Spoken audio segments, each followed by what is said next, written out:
você não tá triste, você só tá se comparando demais.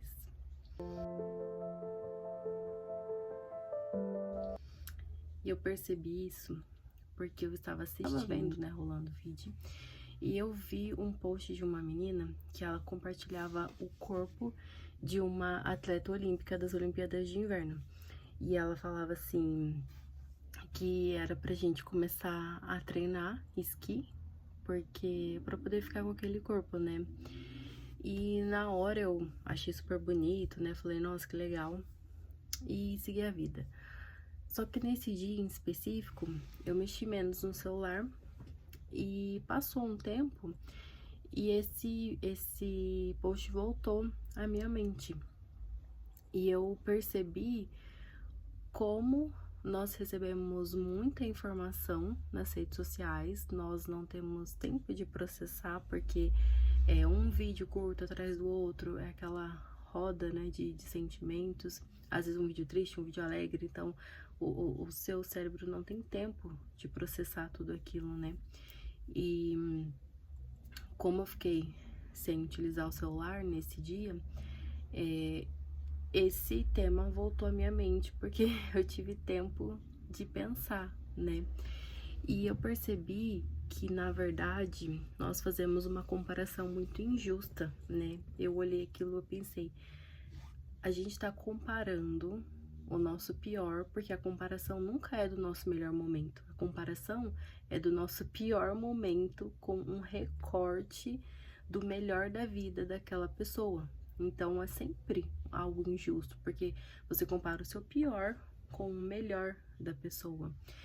E pior ainda, nós estamos nos comparando com uma atleta olímpica. Então, assim, é uma pessoa que a vida dela é treinar, a vida dela é aquele esporte, ela tem nutricionistas ali, os melhores médicos, as melhores academias, a melhor alimentação, a alimentação extremamente restrita, né? Então, a vida do atleta é aquilo, ele tem que trabalhar com o corpo dele. Então, é extremamente injusto compararmos, né, nós com uma pessoa que vive para aquilo, né? Muitas vezes você trabalha, tem filho, é casado, enfim, e você tem toda uma vida, né, pra gerir. Às vezes você tem só, às vezes você não consegue nem ficar 1 hora na academia, sabe? Mas ainda assim você tenta, você tá tentando ir, você tá se esforçando. Então é injusto quando a gente se compara dessa forma. E a verdade é que nós nos comparamos o tempo inteiro, né? É normal do ser humano essa comparação, a gente tá sempre se comparando um com o outro. Só que antigamente não existiam as redes sociais, então a nossa comparação era com o nosso vizinho, né? Às vezes com um familiar, com amigos, mas hoje em dia chega a ser uma comparação desigual, porque a gente se compara nas redes o tempo inteiro com pessoas que têm realidades muito diferentes. Então, às vezes, você é uma mulher que já teve, sei lá, um filho, dois, enfim, e vai se comparar muitas vezes com uma mulher que nunca teve filho, que trabalha com a imagem, então ele tá sempre com o corpo impecável, que é o que acontece nas redes sociais, né? Então, a gente acaba se comparando o tempo inteiro com as pessoas nas redes, e na verdade, aquilo nem é a vida da pessoa, né? É só um recorte, é um recorte da vida da pessoa, porque ela não vai mostrar quando ela não tá bem, quando tá com o cabelo feio, quando o rosto tá cheio de espinhas, quando ela não tá se sentindo bem com o corpo. E só que quando a gente assiste aquilo, né, às vezes você tá numa situação ruim e uma situação ruim assim, sei lá, às vezes você tá doente, você não tá bem, você tá com o cabelo todo espatifado e você assiste aquele vídeo, você fica se comparando, né, fica se sentindo mal. Então, a comparação é uma coisa que faz muito mal. E eu sei que é natural do comportamento humano, mas eu acho que a gente trazer isso pra consciência e lembrar que, né, nós sempre estamos nos comparando e tentar pelo menos trazer à tona, sabe, lembrar de que muitas vezes a comparação não é justa, eu acho que isso já nos ajuda bastante, porque se você for parar pra pensar, muitas vezes a gente fica triste pela comparação, né, porque entra ali, sei lá, ver uma pessoa, não sei, viajando, e você está trabalhando e queria estar viajando, ou às vezes você não tem condição de fazer aquilo.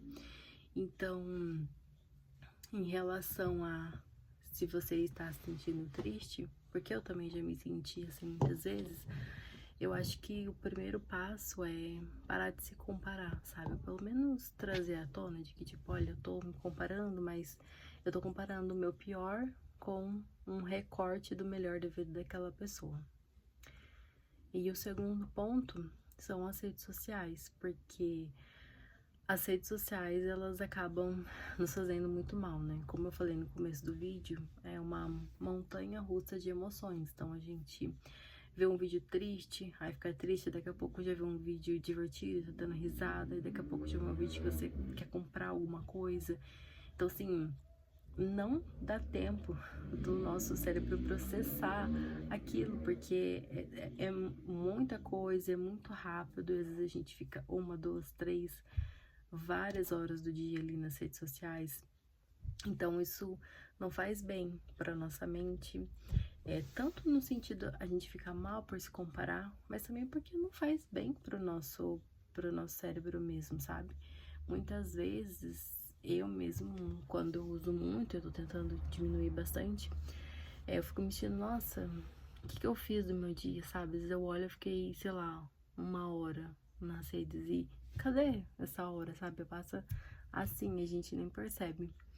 E já quando eu leio mais, quando eu pratico algum hobby que eu tenho, bordado, alguma coisa assim, eu vejo que no final do dia, a sensação é que o dia rendeu mais, né? Que uma sensação de que eu fui mais produtiva, né? E de certa forma, as redes elas são uma grande distração, né?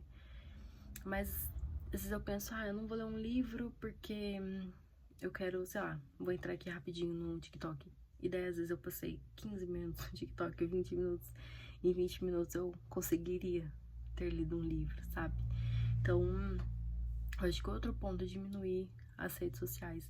E muitas vezes, esse final de semana, por exemplo, eu fiquei o final de semana viajando e eu nem senti falta, não senti falta das redes sociais. E eu percebi que, na verdade, elas acabam ali preenchendo, né? Às vezes um vazio, às vezes um tédio, né? Mas elas não fazem falta de verdade, porque quando você está tendo momentos gostosos, né? Bons momentos, você sente que tá aproveitando, né? De fato a vida, você não sente falta, sabe? Lógico que às vezes a gente quer tirar uma foto, pode até querer postar e tá tudo bem, mas assim, você não, sei lá, você não tá numa praia e, nossa, ai, que vontade de ficar aqui rolando o feed o dia inteiro. A gente não sente assim, a gente quer ver o mar, aproveitar. Eu não gosto muito de praia, mas foi um exemplo. Então, eu vejo que as redes sociais são uma forma de ocupar esse vazio, só que na verdade ela nos deixa mal, a gente acaba se sentindo mal depois. E na verdade o vídeo eu queria falar sobre comparação, mas tô falando mais sobre quando a gente se sente mal. Mas é isso, né? Eu acho que às vezes vem inspiração e a gente vai falando. Eu acho que muitas vezes a gente se sente mal depois de ficar o dia inteiro usando a rede social, é porque a gente sente que a vida tá passando e muitas vezes você não tá fazendo nada, sabe? E uma coisa que tem me ajudado, né, a diminuir o uso é colocar limite. Então, eu deixei 1 hora, mas eu quero diminuir porque eu ainda acho que é muito 1 hora nas redes. Mas eu acho que o primeiro passo é você começar a ver o tempo que você passa, sabe? Porque é assustador você olhar e pensar, nossa, eu fiquei 6 horas mexendo nas redes sociais. É muita coisa.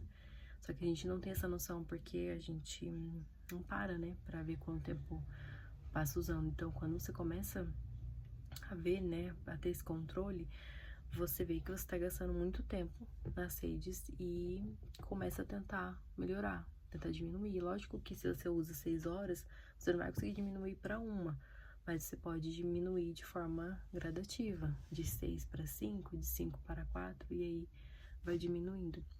Mas eu acho que, além disso, né, a gente precisa ocupar o nosso tempo, né, com coisas produtivas. E, na verdade, eu não gosto nem muito dessa palavra, sabe, produtividade, que eu tenho a impressão de que a gente vive a nossa sociedade é muito materialista, né, então tudo é sobre produção, né, a gente tem que estar sempre produzindo o tempo inteiro e não existe espaço para existência, né. Inclusive, eu acho até que o existir ter essa consciência entra também um pouco dentro de você sentir mal, dessa tristeza, porque na nossa cultura, né, capitalista, tudo é produção, né? Nós somos medidos por produção, por material, pelo que a gente tem, pela nossa profissão.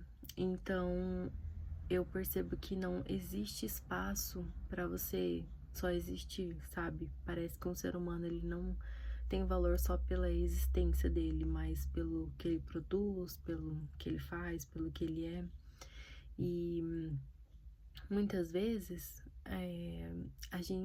eu pelo menos eu sinto um pouco esse peso, assim, sabe, da nossa sociedade, de que não tem espaço para uma existência, sabe? Quando você olha para uma criança, você ama aquela criança pelo que ela não precisa fazer nada pra você, ela não precisa produzir, ela não precisa ser isso ou aquilo.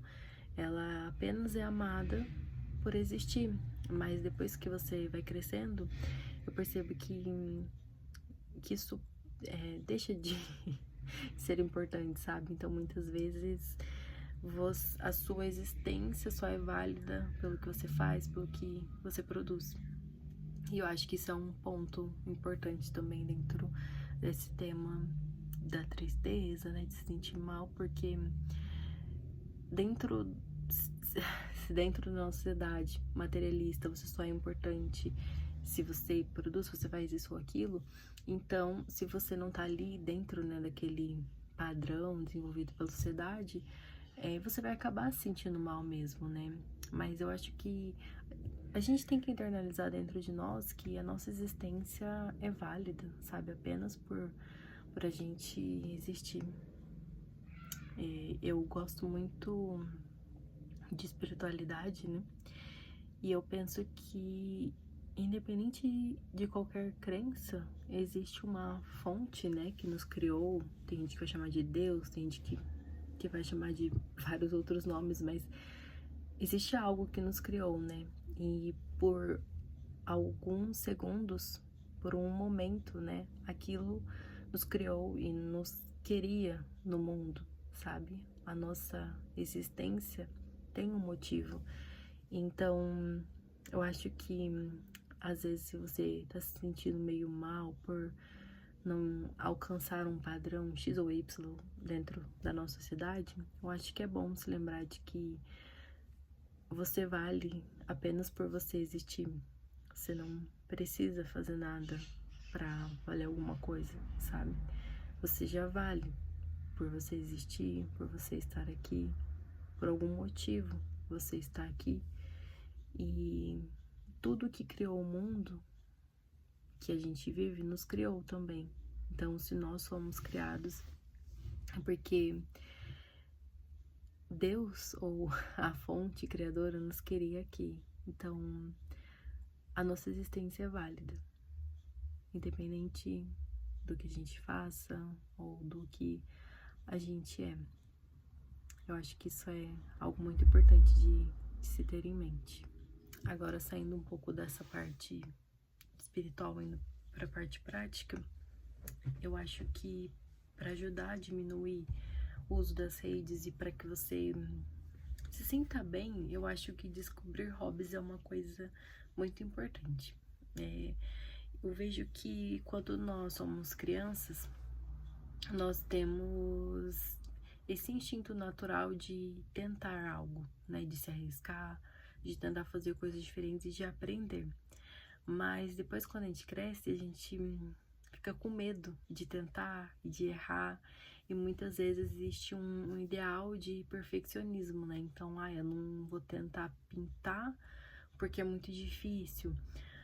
Mas eu sou uma pessoa que eu tenho vários hobbies e não que eu seja boa nas coisas que eu faço, mas eu gosto de ter, porque eu gosto de tentar coisas novas. E o que me ajudou nesse caminho dos hobbies, né, é que você não precisa se comprometer com o resultado, sabe? Toda vez quando eu vou pintar, quando eu vou bordar, eu sempre penso assim, eu não me comprometo com o resultado, eu me comprometo com o processo, sabe? E se ficar bonito ou não, se ficar feio, tá tudo bem, pelo menos eu tentei. E o momento em que você está praticando, né, aquele hobby, você sente uma coisa tão boa, né, uma expansão, uma energia de criatividade vindo de você, que faz muito bem. Então, por isso que eu falo que eu não me comprometo com o resultado, porque só o fato de estar tentando criar alguma coisa, isso já faz bem, sabe? E eu gosto de colocar alguma música que me inspira, então geralmente é um momento assim de plena expansão e de criatividade mesmo.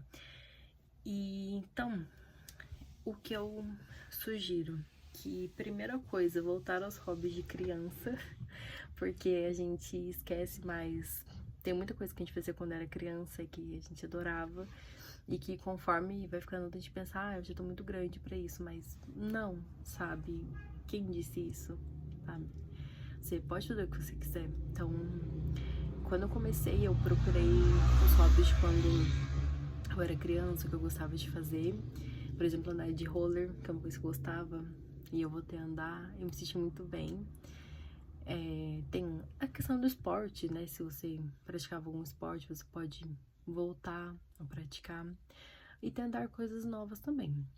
Uma coisa que eu fazia que me ajudava muito quando eu era criança era escrever, ter um diário. Então, já tem muito tempo que eu tenho diário e eu vejo que faz muito bem. Eu adoro escrever. Então, na verdade, já não é mais nem hobby, é parte da minha rotina. Quase todo dia eu escrevo. Eu gosto de bordar. Eu comecei com o punch needle, que é um bordado russo. E ele é mais... Eu achei ele um pouco mais fácil do que o bordado convencional. Eu assisti vídeos no YouTube, sabe? Gente, hoje em dia é tão mais fácil, né? Você ter um hobby, tem cursos de graça, tem vídeo no YouTube, tem sites. Então, assim, simplesmente não tem desculpa pra não aprender. Porque você não precisa nem sair da sua casa, você consegue aprender de casa. E eu fiquei vendo um vídeo no TikTok, no YouTube, e comecei a fazer. E fui me arriscando e no começo ficou horrível, mas depois foi melhorando. E eu tinha muito medo de fazer o bordado convencional, porque eu achava que eu não ia conseguir, porque o bordado russo é com uma agulha mais grossa, né? E é diferente, né? Você usa lã, o tecido é diferente. Mas daí um dia eu ganhei um kit de bordado de um amigo meu e eu tava com medo de tentar. Eu falei, eu vou tentar, tá aqui, né? Se não der certo, tudo bem. E eu simplesmente adorei, eu fiquei apaixonada. Foi mais fácil do que eu pensava. E daí eu fiquei pensando em como muitas vezes a gente perde a oportunidade e deixa de fazer as coisas porque a gente tem medo de tentar. E muitas vezes quando você tenta, dá mais certo do que você esperava, sabe? Eu tinha medo achando que não ia dar certo e quando tentei ficou muito legal. E hoje em dia eu acabo fazendo mais bordado tradicional mesmo do que o bordado russo, porque eu me identifiquei mais. Mas eu tenho os materiais, então quando eu sinto vontade eu pego e bordo alguma coisa. Outro hobby que eu tenho também é pintura. Eu não sou uma boa pintora, mas eu gosto de pintar e pra mim pintar assim é um momento de expressar criatividade, eu deixo a minha imaginação fluir, então pintar é muito bom. E assim, eu não fico postando, não fico comentando com as pessoas, eu simplesmente pinto e depois que quando eu termino eu coloco no meu quarto os quadros, né? E independente se ficou feio ou bonito, eu fico feliz porque eu tentei fazer aquilo e eu vou aprendendo conforme eu vou tentando mais e vou assistindo vídeos, enfim. É uma coisa que eu gosto bastante. Eu gosto também de papelaria, de artesanato. Eu sempre procuro usar a criatividade de alguma forma. Eu acho que, infelizmente, nós estamos vivendo um tempo onde as pessoas não usam mais a criatividade, né? E existe algo, né, dentro de nós que a gente precisa tirar e colocar no mundo. Então, eu acredito que a criatividade é algo muito, muito, muito importante. Inclusive, eu vejo até a criatividade se expressa de várias formas. Por exemplo, na unha, né? Eu fiz a minha unha. E antes, quando eu era mais nova, eu fazia várias unhas diferentes. Daí depois eu parei, porque eu não queria mais me arriscar. Aí eu falei, não, vou fazer só uma unha, sabe? E eu queria fazer um coração, mas eu não sabia fazer. Eu falei, vou tentar. E deu certo, eu consegui fazer. Então, eu vejo que quando eu entro nesse fluxo, né, de criatividade, de procurar me arriscar, de fazer mais as coisas vão fluindo. E a gente precisa se expressar, sabe? A gente não é aqui só pra trabalhar, sabe? Sei lá, você não é só um engenheiro, você não é um advogado, você não é, sei lá, um contador, não sei. Você não é isso. Isso é só a sua profissão. Mas o que você é outra coisa. E é por isso que eu falo, né, da nossa cultura materialista, porque a gente fica tão preso no que você precisa ser, né, no que você precisa produzir, que a gente esquece de olhar pra dentro e ver de fato o que nós somos, né? E eu acho que por isso que muitas pessoas às vezes vivem uma angústia, um vazio existencial, porque às vezes a pessoa tem várias coisas, tem tudo, tem uma carreira, né, tem uma vida estabilizada, mas a pessoa se perdeu e não sabe o que de fato é.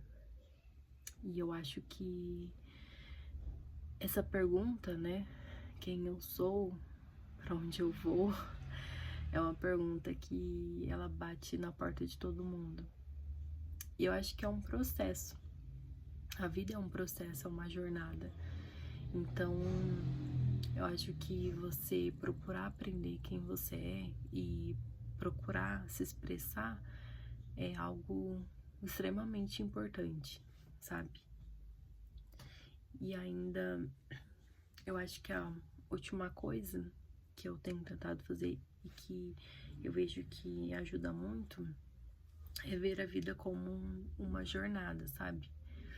Muitas vezes a gente quer pular pro ponto final, sabe? Por exemplo, você, sei lá, quer muito uma carreira. E daí você fica ali pensando como ia ser quando você conseguir essa carreira. Daí você consegue. E aquela alegria dura um pouquinho. Mas depois você percebe que você já vai querer outra coisa. É tipo trocar de carro. Você quer muito um carro, muito, muito, muito. Aí você comprou. Aí passa um tempo, você já vai querer mudar de carro de novo, sabe? E eu vejo que a gente não vive a jornada, a gente tá sempre mirando ali o ponto final. E a gente não vive a jornada. E a gente esquece que a vida é a jornada, sabe? A vida não é você se formar na faculdade, são aqueles 4, 5 anos que você tá estudando. Porque a formatura em si, às vezes é uma noite só e já passou, sabe? Mas viver aquele período até você se formar, a vida é isso. A vida é a jornada. E muitas vezes a gente esquece. E daí a gente vive um dia após o outro, como se nós nunca fôssemos morrer, como se tivéssemos dias infinitos. E a gente não vive o dia, porque a gente tá tão preso na nossa meta que a gente esquece de aproveitar. Mas tem uma santa que eu gosto, que é a Santa Teresinha, e ela diz assim, e eu não me vejo dentro de nenhuma religião hoje, tá? Mas eu já fui muito católica e eu gosto muito de Santa Teresinha. E ela fala assim: para amar-te, ó meu Deus, não tenho nada mais que hoje. Tirando um pouco a parte religiosa, mas quando ela diz não tenho nada mais que hoje, é isso, sabe? A gente não tem mais do que o dia de hoje. A gente pode ir dormir e não acordar mais. Só que a gente esquece disso e vai vivendo a vida como se tivéssemos vários dias e esquece que na verdade a vida é a jornada, sabe? E desde que eu comecei a tentar viver os meus dias mesmo, lógico que nós temos meta, né? Nós queremos alcançar coisas na vida, mas eu procuro viver o dia, tentar aproveitar. Às vezes eu olho e falo: o que eu posso fazer para que eu tenha um bom dia, para que eu possa sentir que eu aproveitei, sabe, esse dia? Porque eu sei que se a gente não faz isso, chega uma hora que você sente que a vida tá só passando e os dias estão passando e você não tá vivendo, sabe? E por fim, viver não é aquele momento que você tem de êxtase quando acontece alguma coisa boa, quando, sei lá, quando você compra alguma coisa, quando você consegue um emprego, quando você se forma, sabe? Isso são momentos que fazem parte da vida, são ótimos, são maravilhosos, é muito bom se formar, é muito bom conquistar as coisas na vida, mas a vida não são as nossas conquistas, sabe? A vida é o nosso dia a dia, é o que a gente faz todos os dias, é o que a gente vai construindo a cada dia. Então, por isso que muita gente fala, né, de romantizar a rotina, porque é isso. A vida é a jornada. A vida não é o ponto final. Então a gente tem que começar a aproveitar. A vida é uma jornada. A vida não é o ponto final. Então a gente tem que começar a aproveitar essa jornada, porque a gente não sabe o dia de amanhã. E porque também cada dia que a gente tem é uma dádiva. Porque tem muitas pessoas que gostariam de ter mais um dia de vida, de ter saúde, de ter oportunidade. Então a gente tem que aproveitar. É isso.